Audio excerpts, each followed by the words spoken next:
Can you please give a Rocky student welcome to Grady Rundquist?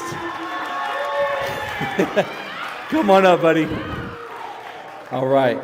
And we're going to do like a little interview style just to help set Grady up a little bit for, again, he knew about this 5 hours ago.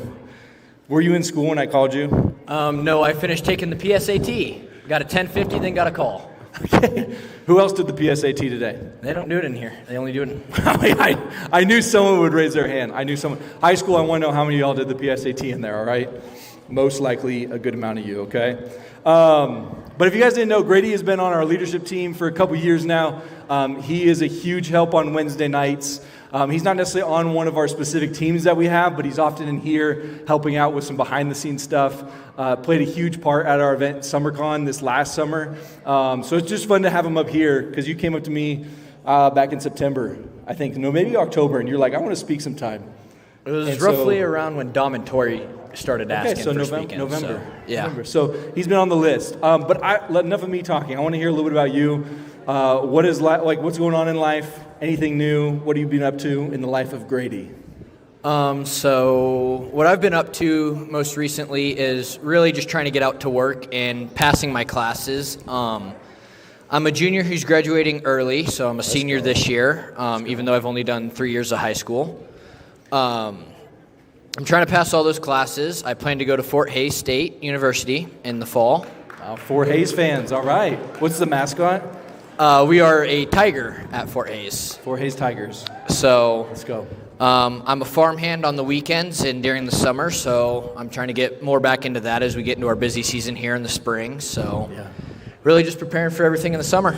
Dude, shout out to all the Ags up in the high school room. Can you tell us just a little bit more of why you decided to graduate early from high school? School is not my thing, but if I had to, and I knew I was going to go to college, to me it's fairly important, and to my family it's fairly important that we go to college and at least do something to help us set up for the future, so I'm going for general ag and agronomy. But I chose to graduate early because I don't like it, and the quicker I can get out of high school and college, the more I can go and pursue the life I want.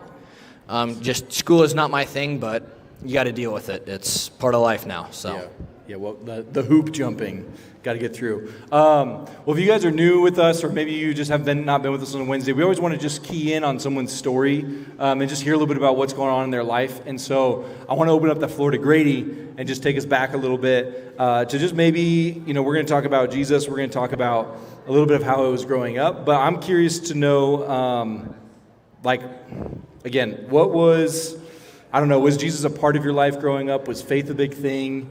What was your family system kind of like? I'd love to just know a little bit more about what's some of the roots. You like that ag term? Yeah. So our family's always been pretty Christian. My mom and my dad, I know, was definitely raised up Christian, and so was my mom. But I was in a church from a very young age. There's a funny story of my mom and dad when we used to live in Lee Summit, Missouri. My number used to pop up for childcare because I kept crying and being a pain in everybody's butt. Still am to this day. But God has always been a pretty big part of my life. But from what I really remember of letting him in is you always know of him throughout your younger years, but you don't know who he really is. And this was, I think, I'm going to probably say my 6th grade year. Before you guys all came here, Billy Bonfield was the lead pastor. Him and, I forget his last name, but Seth were my leaders, and we went down to Missouri for a church camp. And that church camp was about the biggest moment in my life of realizing God's with me. We were going through some stuff. We just moved to Colorado a couple years prior. I'm still trying to figure out school, and I'm trying to figure out all this stuff, and they were just there to support me, and just them showing God through God showing me through him or through them, because I knew of him, but I didn't know who he was, and then their caring and kindness, and then them showing me what it's really like to follow God is a very huge part, and I've stuck with that for years now afterward, just because I got baptized because of them, because they just showed me who he really was, and just they were a huge part of my life. That's just, you said you're in Missouri on that trip? Yeah. Okay. What do you think was different before, like when it came to before the trip, and what did you feel like you realized on that trip? I know you kind of talked about they were a huge role, but what maybe specifically did you feel like, was there a moment where you were like, man, there was this discussion that we had, or I was going through this before, and I brought that going into camp, and there was just conversations or a speaker, or maybe it was your own time with Jesus, but was there something that you can pinpoint, or was it more of an overall experience of that kind of getaway time that led to it? The experience was a pretty big part of it, but most particularly it was just them being willing to show me. Like, they knew I was a follower of him, but I didn't know fully who he was, but they were being welcoming to me, like saying, like, we know you know who he is, but, like, let me show you who he actually is. Like, let me show you all the good sides. And my life just kind of got better.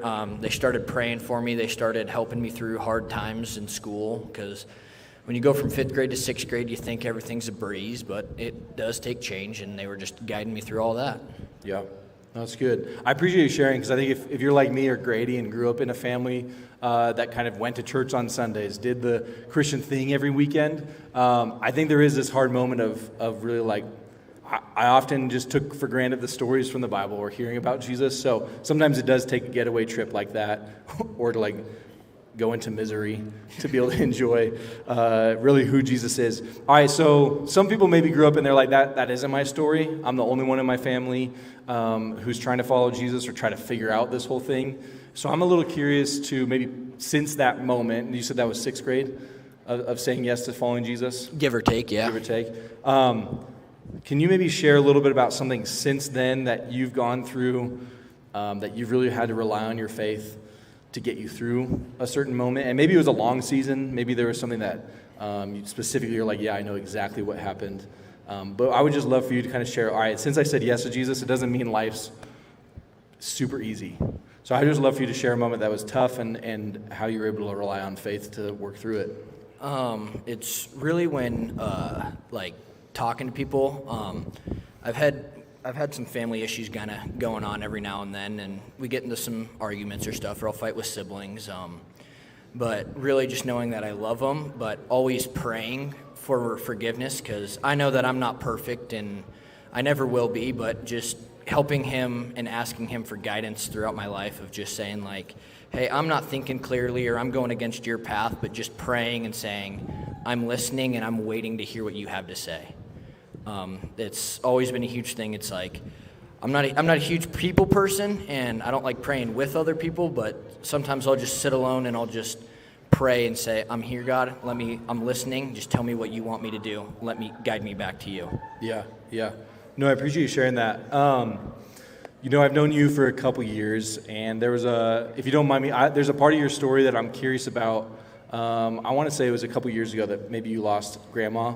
And so I'm curious if that same kind of pattern that you learned with your siblings of like, all right, sometimes I argue with my siblings, sometimes we don't get along with my parents, but in my own time away, I figure out how to like work through that with Jesus. Is that a similar thing that you did when you lost your grandma, or was there something else that you really had to rely on to get through that season? Through that season, it was praying, but it was more of just depending on my family more than God, which probably wasn't the greatest thing, but I knew my mom was having a hard time. She lost like her best friend. I remember car trips. Couldn't go 10 minutes without calling grandma. You got to do all of this. But you really, like, leaning into family there was a big part of it, making sure my mom was okay, my uncle was okay, my grandpa was okay. They just moved out here. But also just, like, I still kept my relationship with God. It was thin. It wasn't a very strong connection. But I still kept it. I kept praying, and I just hoped everything got better, and it did for a bit. So yeah, thanks for sharing. I'm curious about, it seems like you have this pattern of running to Jesus or praying, and I think family is good. Like, there is something about being together in hard moments. I also have a really hard time sometimes sitting with Jesus when I'm going through difficult things. And so I'd be curious just for you to share a little bit about, maybe is there a process that you go through when you're praying? Like, is there something that you can give us here as to man, when I know you enjoy coffee in the garage sometimes. So I'm just curious of like, what are some of the patterns that maybe when things hit the fan and you're like, this is getting really hard. I know if I do X, Y, and Z when it comes to spending time with Jesus, what are those things? And just what does that conversation with him look like? Because if, I don't know, maybe you hear Jesus speak to you in the garage. I don't usually pray and hear God respond. So I'm just curious to learn from you as you sit in those moments of like, what are the prayers that you're asking? What is it that you're kind of just focusing on when you're in those moments? So through my process is really to isolate myself. Again, not a people person. Most people would say I'll go run to a friend or a family member, but I prefer to isolate myself in like a room, or as you say, I guess my mom shared that picture out, but me sitting in the garage. It's a great picture of him like just with a coffee mug in a lawn chair in the garage. It's great. But I'll isolate myself and then I'll pray. Just say whatever I'm feeling, say whatever I'm thinking, and then I sit and listen. Just nothing going through my mind, just sitting and listening. And if that doesn't work, then I'll go get myself active, but I'll keep my mind open to things that are coming through. I'll ask for clarity, I'll ask for forgiveness, I'll ask for guidance. Just something to get me through whatever I'm going through, and if it's clarity, you just got to sit and wait. Not everything's going to happen in an instant. You got to be patient and hope for, not hope, but just wait. Like, you know it's coming. You just got to be patient and wait for him. Because not everything comes at an instant. Nice. That's good. Thanks for sharing that. A lot of wisdom there. I think that you're going to be graduating this year. You've sat where everyone here has sat. A lot of people in the high school room, you've also sat there, except you skipped a year. But I'd be really curious, when you just kind of think of your 6 years in middle school and high school, if you were to just convey one message to, whether it's you want to give someone an encouraging word or speak to your younger self, is there something that you would love to just challenge some people with their own legacy or the things that they're facing through? You talked about moving and losing some people you loved.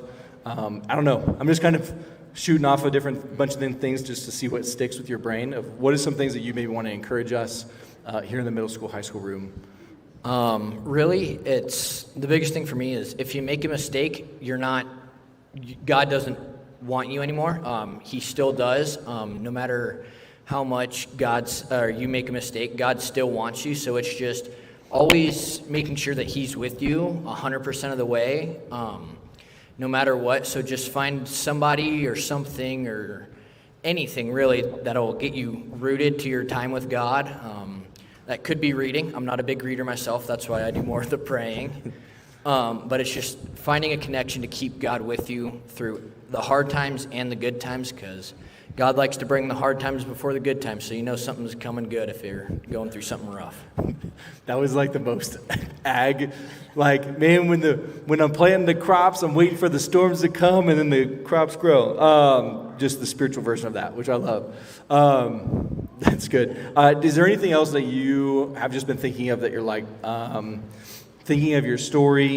You did share about how you pray, but is there anything that when it comes to maybe someone deciding to follow Jesus, or they recently said yes, or they're trying to figure it out, is there anything that you would say, if I could give 2 things when it comes to your spiritual walk with Jesus, here's 2 things that come to my mind, and they don't have to be long-winded, it could just be 2 bullet points, but what would you say to someone who's like, give me 2 things, Grady, that I can plug into my spiritual life? If I were going to say 2 things to plug into my spiritual life, it would be not everything has to become word for word from the Bible. Like, people up here talk all the time about it, so just listening, because some messages it's like, maybe sure this doesn't resonate with me, but it resonates with somebody, and then other times it's like, I really needed this message, so just listen and keep your ears open for His message, because it can be conveyed in times like in Rocky Students, or it can be in school or at home or whatever. And then honestly, talk it out with people. Like parents, I know it can get rough, especially if you're like a new only person coming into Christianity or coming to follow God. But even like people here, I know our leaders are very welcoming and open to having talks about God.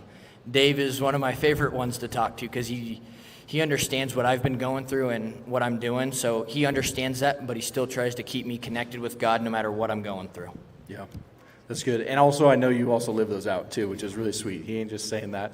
Well, Grady, thanks for jumping up, last couple hours of saying yes to this. If you guys want to chat with Grady, he's here every Wednesday, but he'll be out in the lobby hanging out as well. So can we please give it up for Grady? Thanks for jumping up here and sharing.